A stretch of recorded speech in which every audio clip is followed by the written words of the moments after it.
Merhaba arkadaşlar. Bugün Vakıfbank uygulaması üzerinden Vakıfbank World kredi kartımı nasıl iptal edeceğini göstereceğim. Şöyle bir ana ekranım çıktı. Sağ alt köşede tüm işlemleri seçtim. Buradan kartlar sekmesini seçtim. En altta kart ve puan bilgileri var. Onu seçtim. Kart bilgilerini seçtim.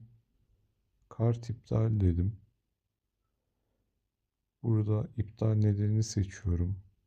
Devam diyorum. Böyle bir bilgilendirme çıkıyor. Devam diyorum. Onayla dediğimde kartım iptal olacak. Ee, Kısa bir şekilde size kredi kartı iptalini gösterdim. Umarım faydalı video olmuştur. Kendinize iyi bakın. Allah'a emanet olun arkadaşlar.